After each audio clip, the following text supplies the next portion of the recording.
بخاری میں ہے جس کو استنجا کا طریقہ نہیں آتا، وضو کے فرض نہیں آتے، وہ بھی کہتا ہے کہ بخاری میں ہے۔ تو یہ حدیث بخاری میں ہی ہے جو میں اب بیان کر رہا ہوں۔ حضور نے فرمایا جب تم اپنے میت کو قبر میں لٹا کر آ جاتے ہو، جب تم واپس جا رہے ہوتے ہو، تمہاری چپلوں کی جو کھسکنے کی آواز ہے، چپل کی آواز حضرین محترم کتنی تھوڑی ہوتی ہے کہ برابر میں چلنے والا بھی غور نہ کرے تو نہیں سنتا، لیکن صاحب قبر کو رب ذوالجلال نے کیسی سماعت عطا فرمائی ہے۔ بخاری شریف حضور فرماتے ہیں کہ جب تم اس کو دفن کر کے واپس جا رہے ہو تو وہ تمہارے قدموں کی آہٹ کو، چپل کی آواز کو بھی سن لیتا ہے۔ تو بتائیے مردے سنتے ہیں کیا؟ مردے یہ تو کہتے ہیں نہیں سنتے، لیکن بخاری کی حدیث کیا بتا رہی ہے؟ سن رہے ہیں یا نہیں سن رہے؟ اور کتنی آواز سن رہے ہیں جی؟ کتنی آواز سن رہے ہیں؟ چپل کی۔ اب عقل تو اللہ نے آپ کو بھی دی ہے، ذرا مجھے سوچ کے بتائیے، حضور فرما رہے ہیں کہ وہ جو تم چلتے ہو اس کی آواز کو قبر والا سنتا ہے، عام مومن سنتا ہے، گناہگار بھی ہو تو سنتا ہے۔ قبر والے کی بات کی، ابھی کسی ولی کی بات نہیں کی، قبر والا آپ دفن کر کے آئے، وہ تمہارے چلنے کی آواز بھی سنتا ہے۔ جوتیوں کا ہی ذکر کیوں کیا؟ جوتیوں کی ہی بات کیوں کی؟ گویا مطلب یہ ہے کہ جب تم دفن کر کے نکلے وہ تمہاری جوتیوں کی آواز سنتا ہے تو تمہاری گفتگو کیسے نہیں سنتا ہوگا؟ تمہارے باقی احوال کیسے نہیں سنتا ہوگا؟ وہ تو اتنی آواز بھی سن رہا ہے، تم جا رہے ہو اور وہ آواز سن رہا ہے۔ پہلی دلیل تو یہ ہے کہ یہ جھوٹ ان کا صاف ظاہر ہو گیا، جو قرآن کے بھی خلاف ہے، حدیث کے بھی خلاف ہے، پورے اسلام کے خلاف ہے کہ سرے سے اس بات کا انکار کر دینا کہ قبر والا سنتا ہی نہیں۔ اگر سنتا نہیں تو پچھلے جمعے ایک اور بخاری کی حدیث پیش کی گئی تھی، پھر قبر میں جو فرشتے سوال کرتے ہیں من ربو کا، وہ تو سنتا بھی ہے اور جواب بھی دیتا ہے۔ اس کا مطلب ہے کہ یہ 14ویں صدی کے مولوی جھوٹ بولتے ہیں، اللہ کا قرآن بھی سچا ہے، مصطفیٰ کا فرمان بھی سچا ہے، قبر والے سنتے بھی ہیں اور مدد بھی کرتے رہتے ہیں۔ پہلی دلیل، حضور سید عالم صلی اللہ علیہ وسلم کی حیات مبارکہ کی تو بات ہی الگ ہے۔ حضور فرماتے ہیں تمام نبی اپنی قبروں میں زندہ ہوتے ہیں، تمام نبی اپنی قبروں میں زندہ ہوتے ہیں، اور نماز بھی پڑھتے ہیں۔ امام جلال الدین سیوطی نے بھی اس کو لکھا ہے، زندہ بھی ہیں قبر میں۔ شہید کے بارے میں آپ کا کیا خیال ہے؟ قرآن کیا کہتا ہے؟ لا تحسبن الذين قتلوا في سبيل الله اموات بل احیاء۔ اللہ فرماتا ہے کہ جو اللہ کی راہ میں شہید ہو جائیں انہیں مردہ گمان بھی نہ کرو، بلکہ وہ زندہ ہیں۔ جس نے سوچ بھی لیا نا کہ شہید مر گیا ہے، جس کی گردن تمہارے سامنے کٹی ہے، جو ٹکڑے ٹکڑے ہو چکا ہے، اس کی لاش کے ٹکڑے ٹکڑے تمہارے سامنے پڑے ہیں، عقل کہتی ہے کہ مردہ ہے۔ عقل کیا کہتی ہے؟ جان نکل گئی، جسم کے ٹکڑے الگ ہو گئے۔ عقل کیا کہتی ہے کہ مردہ ہے۔ عقل کیا کہتی ہے؟ مردہ ہے۔ کہہ دے کہ مردہ ہے، جسم ختم ہو گیا، موت کا سارا سامان آ گیا، اعضائے جسمانی منتشر ہو گئے۔ عقل کہتی ہے کہ کہہ دے کہ یہ تو مردہ ہو گیا، اس کی تو جان نکل گئی، ٹکڑے ٹکڑے ہو گیا، سر تن سے جدا ہو گیا، روح نکل گئی۔ لیکن قرآن کیا کہتا ہے؟ خبردار اس کو مردہ نہ کہو۔ اور ایک کافر مرا، اس کے ٹکڑے بھی کم ہوئے، صرف گردن کٹی، اور ادھر مسلمان شہید ہوا، اس کے ہزاروں ٹکڑے اڑ گئے، قیمہ بن گیا۔ لیکن رب ذوالجلال فرماتا ہے اس کو مردہ نہ کہو، بلکہ اگر کسی نے سوچ بھی لیا تو وہ بھی دار اسلام سے خارج ہو جائے گا۔ گمان بھی نہیں کرو، سوچو بھی نہیں کہ یہ مردہ ہو چکا ہے۔ باری تعالیٰ اس کے تو جسم کے اعضاء منتشر ہو گئے، یہ تو ٹکڑے ٹکڑے ہو گیا، جان کی کوئی رمق باقی نہیں، زندگی کا کوئی آثار نہیں۔ فرمایا دیکھتے نہیں یہ میرا ہے اور میری راہ میں شہید ہوا ہے، اب میں رب ذوالجلال ہوں، جو میری راہ میں شہید ہو جائے تو میں اس کو اس کان کا محتاج نہیں رکھتا، وہ جسم کا محتاج بھی نہیں ہوتا، اب جو میری راہ میں شہید ہوگا وہ قیامت تک زندہ رہے گا۔ حالانکہ آنکھ کیا کہہ رہی ہے آپ نے غور نہیں کیا؟ غور کیا ہے؟ مجھے صرف اتنا بتا دیں، شہید کا رتبہ زیادہ ہے یا نبی کا؟ کتنا آسان سوال تھا لیکن آپ نے جواب نہیں دیا۔ بھائی نبی کا رتبہ زیادہ ہوتا ہے یا شہید کا؟ ابھی بھی آدھوں کو یاد ہوا ہے۔ بھائی نبی علیہ السلام، پھر صحابہ کرام، ان میں اگر کوئی شہید ہوتا ہے، حالانکہ شہید اب بھی اگر کوئی اللہ کے نام پر ہو تو وہ زندہ ہے، لیکن سب سے بڑا رتبہ تو نبی کا ہوتا ہے۔ نبی کے بعد اولو العزم رسولوں کا، اور اولو العزم رسولوں سے بھی سب سے بڑا رتبہ آمنہ کے لال کا ہے۔ جس امتی نے حضور کا کلمہ آج پڑھا اور وہ آج کے دور میں شہید ہوا، قرآن کہتا ہے جس نے اس کو مردہ کہا وہ کافر ہے، اس کی زندگی کا جس نے انکار کیا وہ کافر ہے۔ سوچے بھی ذہن میں کہ یہ مر گیا، اس کا ایمان ختم۔ جب عام شہید کی زندگی مرنے کے بعد کا انکار کرنے والے کا ایمان نہیں بچتا، امام الانبیاء کی قبر کے بعد والی زندگی کے انکار کرنے والے کا ایمان کیسے بچ سکتا ہے؟ شہید کا رتبہ بہت بڑا ہے، لیکن قرآن نے کیا کہا؟ اولئک الذین انعم اللہ علیہم من النبیین والصدیقین والشہداء۔ تیسرے نمبر کی یہ پارٹی ہے شہید، پہلے نمبر پر نبی ہیں، پھر صدیق ہیں۔ جب شہید زندہ ہے تو بطریق اولا قرآن نے کہا صدیق بھی زندہ ہے، اور اسی جماعت میں چوتھا نمبر صالحین کا آیا۔ صالحین یعنی اللہ کے ولی بھی زندہ تو سارے مومن ہی ہوتے ہیں، پر رب نے ان پر قید لگا دی کہ خبردار کسی نے شہید کو مردہ گمان بھی کیا تو اس کا ایمان ختم ہو جائے گا۔ گویا رب ذوالجلال نے اعلان کر دیا کہ جس کا کلمہ پڑھ کر شہید مر نہیں سکتا، اس نبی کو خود کیسے مولا سکتی ہے؟ ان کے تو غلام ان کا کلمہ پڑھ لے۔ اور اچھا مجھے بتائیے، ایک شخص لا الہ الا اللہ کہتا رہے 1 کروڑ بار، کافر تھا، اس کو کسی نے کہا کلمہ پڑھ لو، کسی نے کہا کلمہ پڑھ لو، اس نے اتنا پڑھا لا الہ الا اللہ اور 1 کروڑ بار پڑھا، مسلمان ہو جائے گا؟ جب تک ساتھ محمد الرسول اللہ۔ آج کل کے وہابی پتہ ہے کیا کہتے ہیں؟ یہ سعودیہ والے، لال رومال والے، وہ اتنے بغض میں اندھے ہو گئے ہیں، اوپر کلمہ شریف لکھا ہوا ہے یہاں لا الہ الا اللہ، آخری لفظ اللہ ہے اور اس کے فوراً بعد محمد۔ وہابی کہتا ہے کہ مسجد میں اللہ کے ساتھ اگر محمد کا نام آ گیا تو شرک ہے، اور ادھر کلمے میں کیا لکھا ہوا ہے دیکھیں ذرا، ساتھ ہے یا الگ ہے؟ اللہ اور محمد پہ غور کریں، جہاں محمد ہے اس سے پہلے کیا ہے؟ ایک لفظ بتائیں، اللہ ہے۔ وہابی کیا کہتا ہے کہ اگر گیٹ پر آپ نے ایک طرف اللہ لکھ دیا دوسری طرف محمد، شرک ہو گیا۔ پتہ ہی وہ شرک کیوں کہتا ہے؟ کیونکہ اس کو گھٹی شیطان نے دی ہے۔ شیطان نے کہا تھا کہ تو نے خلیفہ تو اپنا بنا لیا ہے، پر میں جس کو تو خلیفہ بنائے گا نا، جس کو تو اپنا کہے گا، میں اس کو غیر اللہ کہوں گا، میں کہوں گا نہیں نہیں یہ غیر اللہ ہے۔ شیطان مارا کس وجہ سے گیا ہے پتہ ہے؟ توحید کا وہ بھی قائل تھا۔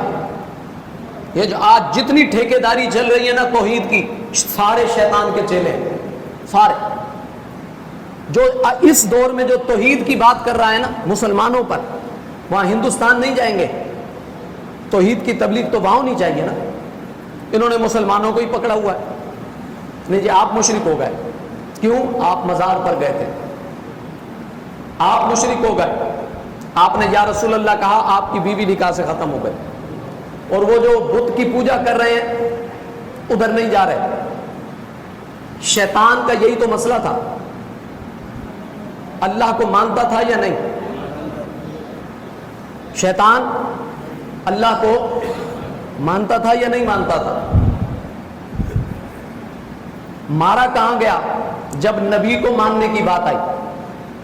اللہ کو سجدہ کرتا تھا یا نہیں؟ ایک شعر میرے ساتھ پڑھیں تاکہ آپ کی آواز تھوڑی سی کھل جائے۔ آپ کی آواز لگ رہی ہے بارش میں دب گئی ہے۔ سب سے اولا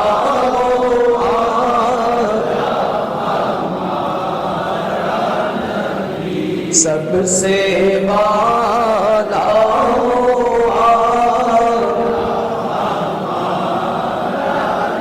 اپنے مولا کا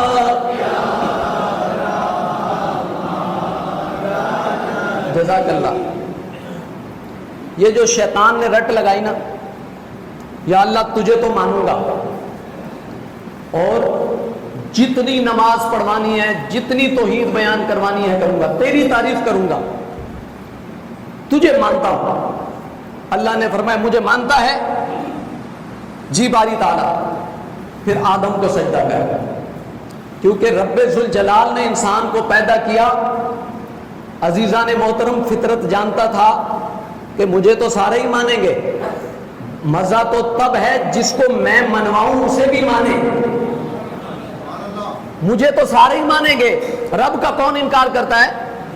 بھائی مسئلہ تو یہ ہے نا کہ اللہ جس کو کہے کہ مانو، شیطان کی طرح بندہ اکڑے نہیں۔ اللہ نے فرمایا کہ اس کو مانو تو مانو۔ اللہ نے خود قرآن میں کہتے ہیں جی لفظ یا کے ساتھ صرف اللہ کو پکارا جا سکتا ہے، یا اللہ مدد کہا جا سکتا ہے، یا علی مدد نہیں کہا جا سکتا، یا رسول مدد نہیں کہا جا سکتا۔ کیوں؟ شرک ہو جاتا ہے۔ یہ شان تو اللہ کی ہے، صرف یا اللہ مدد۔ پرچے چھپتے ہیں، پیسہ خرچ ہوتا ہے۔ جتنے لوگ یہ پرچہ چھاپتے ہیں سارے گناہ گار ہیں، قرآن کے خلاف ہے۔ اللہ بھی مدد کرتا ہے، اس کی عطا سے اس کے رسول بھی مدد کرتے ہیں۔ اللہ خود فرما رہا ہے یا ایھا النبی حسبک اللہ، اے محبوب آپ کے لیے اللہ کافی ہے، ومن اتبعک من المؤمنین، اور جو ایمان والے کلمہ پڑھ چکے وہ بھی آپ کی مدد کے لیے کافی ہیں۔ اللہ خود فرما رہا ہے میں بھی مدد کروں گا، میرے وہ بندے جو مومن ہیں وہ بھی آپ کی مدد کریں گے۔ ایک اور آیت سنیے، اللہ فرماتا ہے فإن اللہ هو مولاه، اللہ فرماتا ہے میں مولا ہوں، وجبریل، مولا بمانا مددگار، اللہ فرماتا ہے میں بھی تمہارا مددگار، فإن اللہ هو مولاه وجبریل وصالح المؤمنین، اللہ فرماتا ہے پیارے اللہ بھی تیرا مددگار، جبریل بھی تیرا مددگار، اور نیک ایمان والے بھی تیرے مددگار۔ یہ کیا کہہ رہے ہیں؟ صرف یا اللہ، زور سے مدد، صرف یا اللہ مدد۔ اور اللہ کیا کہہ رہا ہے؟ جبریل بھی مدد کرے گا، محبوب نیک ایمان والے بھی آپ کی مدد کریں گے۔ قرآن اٹھائیے، حضرت عیسیٰ علیہ السلام کو مدد کی ضرورت پڑی تو انہوں نے پکارا اپنی قوم کو کہ کون ہے بندوں میں جو میری مدد کرے۔ اگر بندوں کو مدد کے لیے پکارنا شرک ہوتا تو اللہ کا نبی حضرت عیسیٰ کبھی بندوں کو مدد کے لیے کہتے ہیں آپ کو پتہ نہیں ہے اللہ تو ہر جگہ موجود ہے۔ اللہ کو جو اگر ہم لفظ یا کے ساتھ پکارتے ہیں تو وہ تو ہر جگہ موجود ہے، اس لیے ہم کہتے ہیں یا کا معنی ہے یعنی سامنے ہے۔ اللہ فرماتا ہے وَنَحْنُ أَقْرَبُ إِلَيْهِ مِنْ حَبْلِ الْوَرِيدِ، اللہ فرماتا ہے محبوب وَإِذَا سَأَلَكَ عِبَادِي عَنِّي فَإِنِّي قَرِيبٌ، محبوب میرے بندے جب آپ سے میرے متعلق پوچھیں تو آپ کہیں کہ میں تمہارے بالکل قریب ہوں۔ کتنا؟ وَنَحْنُ أَقْرَبُ إِلَيْهِ مِنْ حَبْلِ الْوَرِيدِ، شہرگ سے بھی زیادہ قریب ہوں۔ تو وہ کہتے ہیں یہی تو ہم بتا رہے ہیں اللہ تو قریب ہے، اور جب قریب ہے تو سامنے پکارا جا سکتا ہے، وہ ہر جگہ موجود تو ہے، دوسرے چونکہ ہر جگہ موجود نہیں ہیں، دوسروں کو پکارنا ناجائز ہے۔ ہم نے کہا یہ بھی قرآن کے خلاف ہے۔ اگر اللہ کے علاوہ لفظ یا کے ساتھ خطاب کرنا ناجائز ہوتا تو رب ذوالجلال پہلے تو قرآن میں منع کرتا کہ بھئی یہ شرک ہے۔ جب قرآن میں سارے شرک بیان ہو گئے، آج کے ملا کہتے ہیں بھئی قرآن تو بس اترا ہی توحید کے لیے تھا، ہر جگہ توحید کی آیتیں یہ ساری بتوں کے متعلق ہیں، تو پھر اللہ نے یہ کیوں نہ منع کر دیا کہ خبردار میرے کسی نبی کو نہیں پکارنا؟ بلکہ اللہ نے تو قرآن میں ہمارے عقیدے کو ایسا ثابت کیا، اللہ نے ہمیں یہ عقیدہ دیا، اسی پر تو ہم چل رہے ہیں۔ اللہ نے تو حضرت نوح علیہ السلام کو بھی لفظ یا کے ساتھ پکارا، حضرت ابراہیم علیہ السلام کو پکارا ہے لفظ یا کے ساتھ، وَنَادَيْنَاهُ أَن يَا إِبْرَاهِيمُ۔ حضرت زکریا علیہ السلام کو پکارا یا زکریا، حضرت یحییٰ علیہ السلام کو پکارا یا یحییٰ انزل کتاب، حضرت موسیٰ علیہ السلام کو لفظ یا کے ساتھ اللہ نے پکارا یا موسیٰ ما تلک بیمینک یا موسیٰ، ما تلک بیمینک یا موسیٰ۔ بولے لفظ یا کے ساتھ پکار رہا ہے یا نہیں؟ اگر شرک ہوتا تو رب ذوالجلال خود کیوں نبیوں کو لفظ یا کے ساتھ پکارا؟ کہتے نہیں جی وہ تو رب ہے، وہ تو پکار سکتا ہے، کسی اور کی بتائیں، کسی نبی نے پکارا ہو، کسی صحابی نے پکارا ہو، آئیں مسلم شریف۔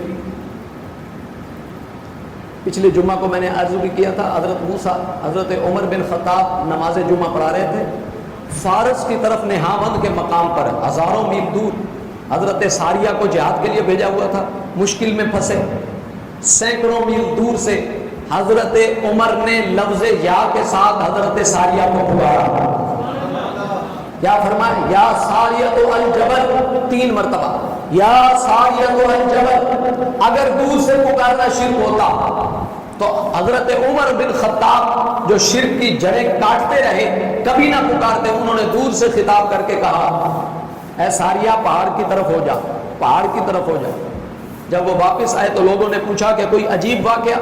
کہا کہ ہم تو اپنی گھبرا گئے تھے، ایک مقام پر دشمن نے گھیر لیا تھا تو ہمیں غیب سے ندا آئی کہ اپنی پشت پہاڑ کی طرف کر دو، تو ہم پیچھے ہو گئے، تو جب ہم پشت پہاڑ کی طرف ہم نے کر لی تو پھر سامنے سے دشمن سے لڑنا آسان ہو گیا، تو اس جو غیب کی آواز آئی نا اس نے ہماری مدد کر دی، اگر وہ آواز نہ آتی نا تو ہم اس دن شہید ہو جاتے، اس غیبی آواز کی مدد سے ہم جیت گئے۔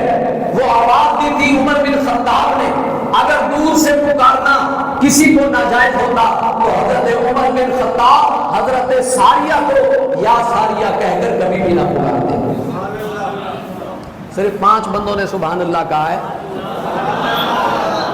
آپ کو موضوع سمجھ میں آ رہا ہے یا نہیں؟ یہ اس لیے سمجھا رہا ہوں کہ آگے آ رہا ہے ربیع الاول۔ جتنے لوگ کہتے ہیں نا کہ میلاد شریف نہ کرو، ان سب کے اکابر مولانا اشرف علی تھانوی اور ان کی ساری کتابیں تقریباً میرے پاس موجود ہیں، تو آئندہ جمعے میں آپ کو سناؤں گا کہ وہ کیسے میلاد مناتے ہیں۔ حضور علیہ السلام کو ہم نور بھی مانتے ہیں، بشر بھی، حضور نور بھی ہیں اور یہی عقیدہ مولانا تھانوی صاحب کا ہے، ٹھیک ہے؟ یہ بھی آئندہ جمعے انشاءاللہ۔ آج کا موضوع ہے کہ حضور کو پکارنا چاہیے یا نہیں، تو بولیں پکاریں گے یا نہیں؟ جی میرے ساتھ پڑھیں، یا رسول اللہ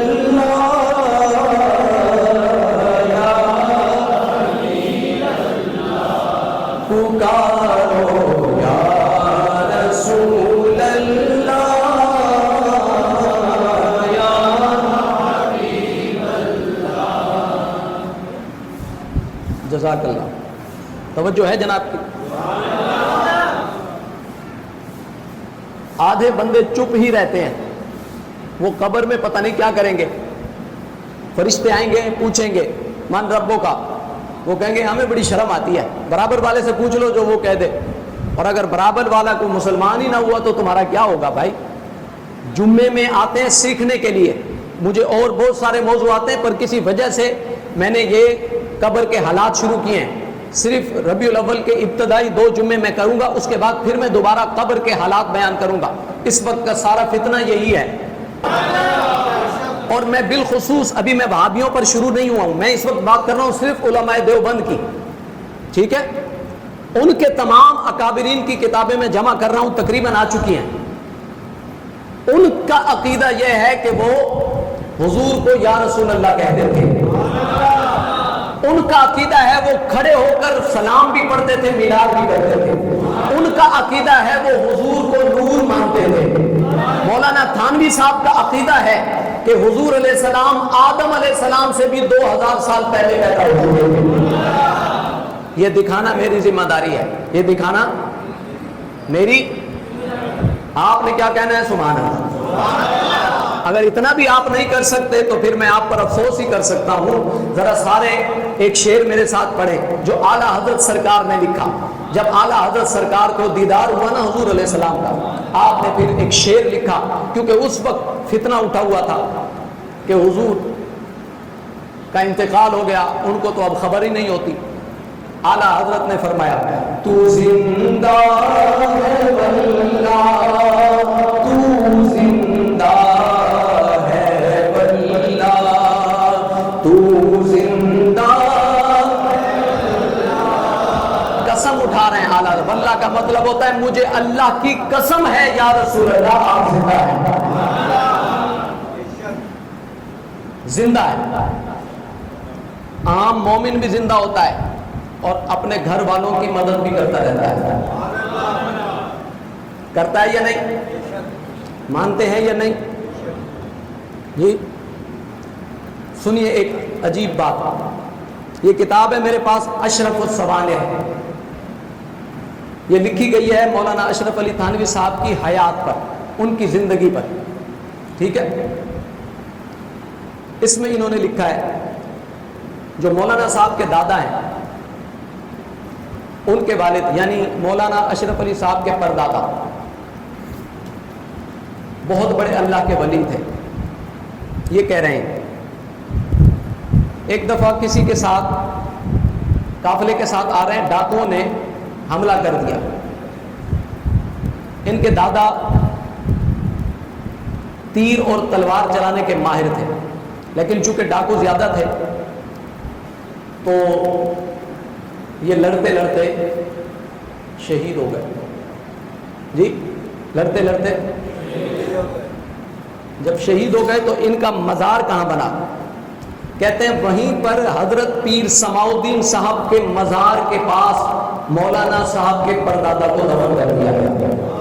پہلی بات تو یہ ثابت ہو گئی کہ مزار کے پاس دفن کرنا صرف بریلویوں کا کام نہیں، سارے مسلمانوں کا کام تھا۔ ان کا عقیدہ کیا تھا؟ پہلے والوں کا، بعد والے بگڑ جائیں اور بات ہے، پہلے والوں کا عقیدہ یہ تھا کہ مزار کے پاس برکت ملتی ہے۔ آگے سنیے، کہتے ہیں عرس کہاں سے نکالا؟ یہ تو ابھی شروع ہوا ہے۔ ہم نے کہا چلو ہماری بات بعد میں کرنا، یہ مولانا صاحب کے پردادا کا عرس کہاں ہو رہا ہے اس کو غور سے سن لیں۔ کہتے ہیں کہ وہیں پر پیر سماؤ الدین صاحب کے مزار کے پاس دفن کیے گئے، اور شروع میں بہت عرصہ تک ان کا عرس بھی ہوتا رہا۔ سمجھے ہوتے تو کہا ہوگا سبحان اللہ۔ اب آپ کا شرم اتارنے کے لیے پتہ نہیں مجھے کیا کرنا پڑے گا، زور سے کہیں سبحان اللہ۔ کئی عرصے تک عرس بھی، ہم عرس کر دیں تو ناجائز ہیں، یہ کر دیں تو جائز ہے، پتہ نہیں فرق کیا ہے۔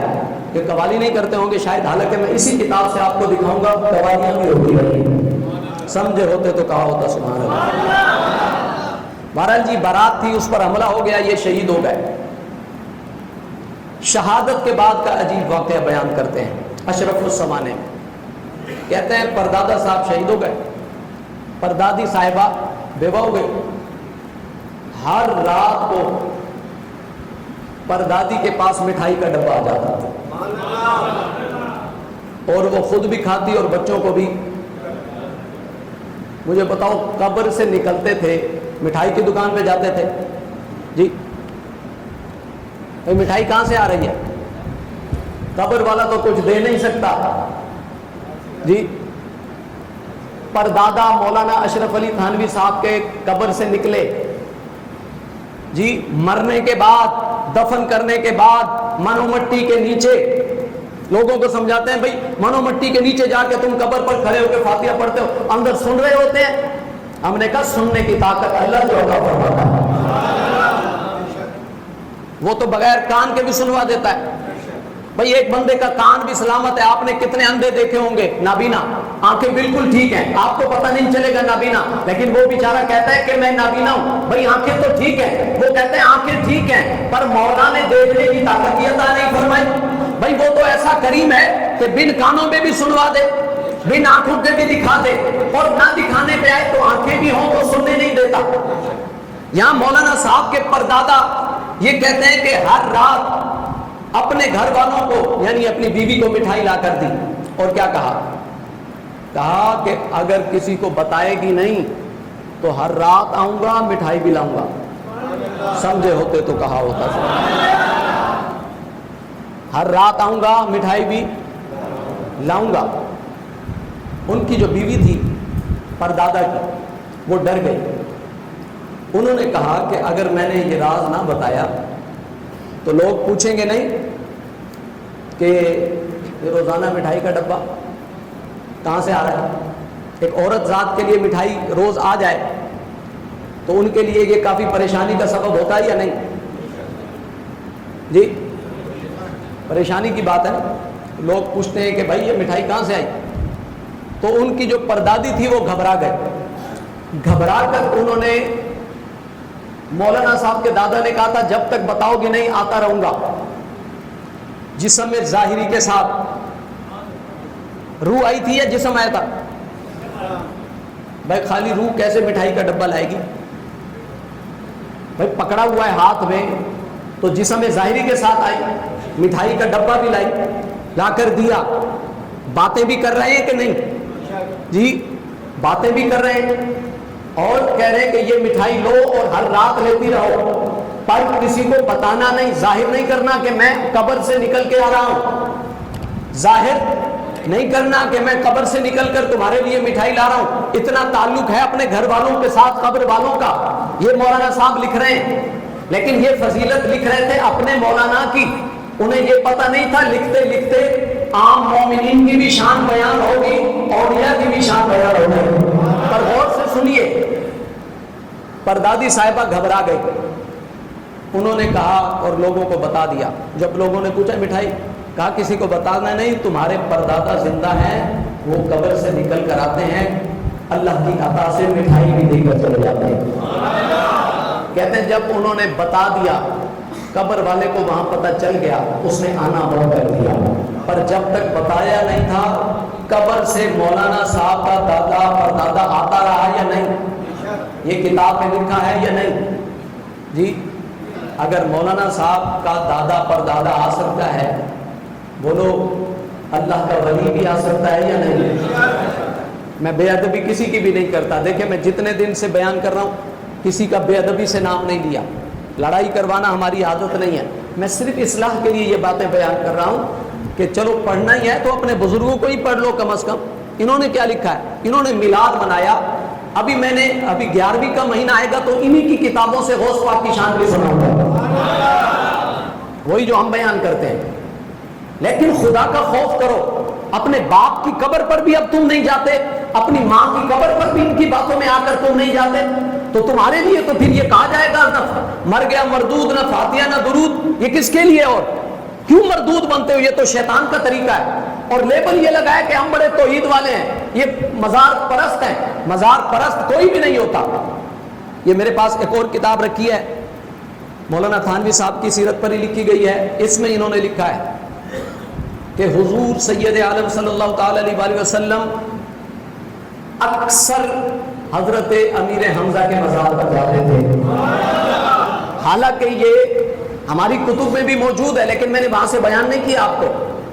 میں نے ان کی کتابوں سے اس لیے بیان کیا کہ پتہ چل جائے کہ صرف ہم نہیں جاتے، شروع سے سارے مسلمان مزارات پر جاتے تھے، سارے. اور نہ صرف جاتے ہیں وہاں بیٹھ کے دعائیں کرتے ہیں، بلکہ ایک بات جلدی سے بیان کر دوں. ایک اور مولانا صاحب ہیں ان کے، مولانا محمد قاسم نانوتوی صاحب. ان کو جب ان کا انتقال ہو گیا تو ان کے بچوں نے ان کا مزار بنایا. مزار بنانے کے بعد ان کو دفن کر دیا. تو نانوتا علاقے کا نام ہے جس کی وجہ سے وہ نانوتوی کہلاتے ہیں. بانی دیوبند ہیں, مدرسہ جو بنایا انہوں نے ہی بنایا. ان کی اولاد کیا کہہ رہی ہے یہ میرے سامنے کتاب موجود ہے, پوری عبارت نہیں پڑھ رہا, صرف آپ کو وہ بتا رہا ہوں. میں سے نشان وغیرہ لگا کے رکھے ہوئے ہیں, اگر آپ کہتے ہیں تو سنا دیتا ہوں, نہیں تو ایسا ہی سن لیں آپ. توجہ ہے. کہتے ہیں کہ مولانا قاسم نانوتوی صاحب کا مزار بنا, دفن کر دیا گیا. اتنے میں وبا آ گئی, بخار آ گیا عجیب سا, جیسے ابھی کورونا آیا ہوا ہے. اس وقت ایک بخار آ گیا, بیماری پھیل گئی. تو لوگوں کو یہ بات دل میں آ گئی, وہ مولانا صاحب کی قبر کی مٹی لے جاتے اور اس کو چاٹتے, اللہ تعالیٰ بخار ختم فرما دیتا. قبر کی مٹی چاٹنا, ان سے پوچھ لو نا آج کے ملا سے, حضرت قبر کی مٹی برکت کے لیے لے جا سکتے ہیں؟ نہیں نہیں, شرک ہو جائے گا. یہ تم کون سا کام کر رہے ہو؟ بریلویوں والا کام کر رہے ہو, اہل سنت والا کام کر رہے ہو. خبردار, قبر کے قریب بھی آج کے ملا کا یہ جواب ہے. اور ان کے اکابر کیا لکھ رہے ہیں کہ پھر یہ بات اتنی مشہور ہو گئی کہ قبر, کیونکہ وبا پھیل چکی تھی اور پتہ چلتا جا رہا تھا, ایک بندے کو شفا ملی, اس نے دوسرے سے کہا, عزیزان محترم غور کیجئے گا, دوسرے نے تیسرے کو کہا بھئی میرا بخار تو ختم ہو گیا. کیوں بھئی؟ میں تو مولانا صاحب کی قبر سے مٹی جو لے آیا تھا, میرا بخار تو ختم ہو گیا.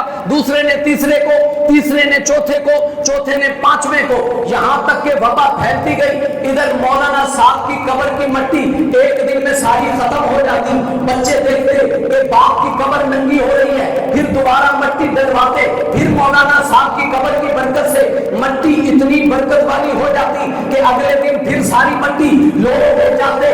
اللہ لوگوں کو شفائیں دیتا رہتا, مولانا کی قبر کی مٹی لوگوں کو شفا دیتی رہتی. یہاں تک کہ ایک بیٹا بڑا جذباتی تھا, وسیلہ تھا, جوشیلا تھا, اس کو جوش آ گیا. اس نے کہا ابا حضور قبر پر جا کر مردے سے بیٹا خطاب کرتا ہے, مرے ہوئے مردہ مولانا قاسم نانوتوی کو اس کا بیٹا جا کر خطاب کرتا ہے. اس کا مطلب ہے کہ بیٹے کا یہ عقیدہ تھا کہ قبر میں لیٹا ہوا میرا باپ زندہ بھی ہے اور جواب بھی دے گا. جا کر کہا اس جذباتی بیٹے نے کہ یہ آپ نے عجیب کام کیا ہوا ہے کہ قبر میں لیٹ کر آپ کی قبر کی مٹی شفا دیتی ہے. ہم پاگل ہو گئے ہیں, تھک گئے ہیں, ہم پریشان ہو گئے ہیں آپ کی قبر کی مٹی بھر کے. اب اگر کسی کو شفا ملی تو یاد رکھنا اب قبر کی مٹی نہیں ڈالی جائے گی, پڑے رہنا ایسے ہی. جب یہ کہا اگلے دن سے شفا ملنا بند ہو گئی. پر بتاؤ مسلک کے اہل سنت ثابت ہوا ہے. اگر مولانا نانوتوی صاحب کی قبر کی مٹی شفا دے سکتی ہے تو مجھے بتاؤ سید کی مزار کی قبر کی مٹی کا مقام کیا ہوگا؟ بھائی وہ سید تو نہیں تھے نا, آل رسول کی تو کیا بات ہے. اعلیٰ حضرت کیا فرماتے ہیں, تیری نسل پاک میں ہے بچہ بچہ نور کا, تو ہے اے نور تیرا سب گھرانہ. وہ تو نور والے ہیں, ان کی قبر کی مٹی کا پھر عالم کیا ہوگا. اگر کہہ دیں کہ بھئی جاؤ سید کے قدموں کی طرف جو مٹی غلط آئی ہوئی ہو نا اس کو منہ پر لگاؤ, اللہ شفا عطا فرمائے. ہم کسی بڑے سے بڑے ولی کے مزار پر بھی چلے جائیں تو ہم غلط. ہم حضرت سیدنا غوث الاعظم محبوب سبحانی قطب ربانی کے مزار پر چلے جائیں تو غلط آج کے ملاؤں کے نزدیک.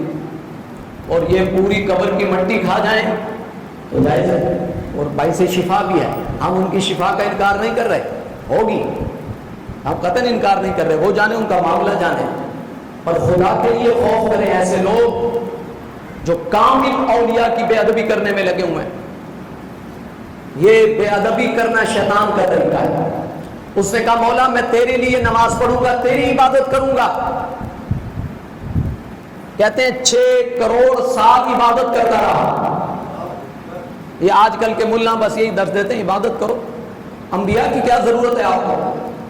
وہ جو شیطان کی پٹی ہے وہ اللہ کو راضی کرو بس، اللہ ایک۔ ان الشرک لظلم عظیم، دیکھیں شرک بہت بڑا گناہ ہے، اس کو یہ پتہ نہیں مشرک سے بھی نیچے ہوگا منافق۔ ان المنافقین فی الدرک الاسفل، جہنم میں سب سے نیچے کون ہوگا؟ منافق کس کو کہتے ہیں؟ جو اپنے آقا سے پیار نہ کرے، حضور کے پیچھے کھڑے ہوتے تھے لیکن محبت نہیں کرتے تھے، وہی منافق ہوئے نا، وہی منافق ہیں۔ تو یہ جو منافقت کرتے ہیں، کلمہ نبی کا پڑھتے ہیں، وہ کہتے ہیں دیوار کے پیچھے کا بھی پتہ نہیں، وہ تو میت ہو گئے، استغفر اللہ العظیم، نقل کفر نباشر، کہ قبر پر اب جانے کا کیا فائدہ؟ اگر تمہارے مولویوں کی قبر سے فائدہ ہو سکتا ہے تو اولیاء کی قبر سے بھی فائدہ ہو سکتا ہے۔ تو اس میں سب کچھ موجود ہے۔ پاؤں کیسے چومتے ہیں اولیاء کا یہ بھی اس میں لکھا ہوا۔ ہم ہاتھ چوم لیں تو ہم مشرک ہو جائیں، یہ پاؤں بھی دھو کے پی جائیں تو ٹھیک رہتے ہیں۔ پتہ نہیں کون سا فرق ہے یا کون سی نسل ہے، یہ مجھے سمجھ میں ابھی تک نہیں آیا جتنا میں پڑھ رہا ہوں۔ تو میرے بھائیوں، یہ رب کا شکر ادا کرو، اللہ نے ہمیں اہل سنت کا مسلک عطا فرمایا۔ ہم صحابہ کے طریقے پر ہیں، صحابہ کو جب بھی مشکل ہوتی تھی حضور کے روزے طہارت دیتے تھے۔ مولانا تھانوی صاحب نے لکھا ہے، ایک دفعہ بارش نہیں ہو رہی، لوگ پریشان ہو گئے، ام المؤمنین سید عائشہ صدیقہ رضی اللہ تعالی عنہا کے پاس آ گئے اور آ کر کہا کہ اماں بارش نہیں ہو رہی۔ اماں نے یہ نہیں کہا جاؤ دعا کرو نفل پڑھو، ان مولویوں کے نزدیک، شیطان کی توحید پھیلانے والوں کے نزدیک ہونا یہی چاہیے تھا کہ ام المؤمنین ہماری ماں کہتی جاؤ اللہ سے دعا کرو، بولیں یہی جواب ہونا چاہیے تھا بھائی، یہی جواب ہونا چاہیے تھا۔ آپ گھبرا کیوں گئے؟ بہت زور سے بولے کیا جواب ہونا چاہیے تھا بھائی؟ اماں کو کیا جواب دینا چاہیے تھا؟ حضور نے فرمایا دین کے 2 حصے تمہاری ماں تمہیں دے گی، اس سے لے لینا، ایک حصہ میں نے دیا، باقی ہے یہ دے گی تمہیں۔ وہ ماں کیا کہہ رہی ہے؟ وہ ماں کیا کہہ رہی ہے؟ کہا اماں بارش نہیں ہو رہی۔ ماں نے یہ نہیں کہا جاؤ قرآن پڑھو، جاؤ مسجد میں دعا کرو، اللہ سے مانگو، میرے پاس کیا لینے آئے ہو؟ کہا اچھا ایک کام کرو، نبی کے وسیلے سے مانگو۔ مولانا تھانوی صاحب نے نہ لکھا ہو تو میں ذمہ دار۔ اب اماں کا طریقہ دیکھیں، اماں نے یہ نہیں کہا جاؤ مسجد میں اللہ سے دعا کرو، اللہ تو وَنَحْنُ أَقْرَبُ إِلَيْهِ مِنْ حَبْلِ الْوَرِيدِ ہر جگہ موجود ہے، بیٹھے بیٹھے دل میں پکار لو یا اللہ بارش دے۔ صحابہ کا بھی عقیدہ تھا کہ ام المؤمنین کے ہی پاس تو اصل راز ہے۔ اماں بتاؤ مشکل میں پھنس گئے ہیں، مر رہے ہیں، جانور ہلاک ہو رہے ہیں، اگر بارش نہ آئی تو ہم بھی ہلاک ہو جائیں گے، پانی ختم ہو گیا۔ اماں نے کہا تمہاری جان پر بن آئی ہے تو پھر ایک کام کرو، آسمان سے بارش آئے گی، میرے محبوب کا جو قبر انور ہے بالکل چہرے کی طرف سے تھوڑا سا چھت کا سوراخ کھول، جب بادل اور آسمان میرے محبوب کی قبر کی زیارت کریں گے، برسنا شروع ہو جائیں گے۔ جیسے ہی سوراخ کیا گیا، حضور علیہ السلام کے روضہ اطہر کی آسمانوں نے زیارت کی۔ مولانا تھانوی صاحب لکھتے ہیں ادھر چھت کا سوراخ کھلنا تھا، ادھر چھم چھم بارش کا برس رہا تھا۔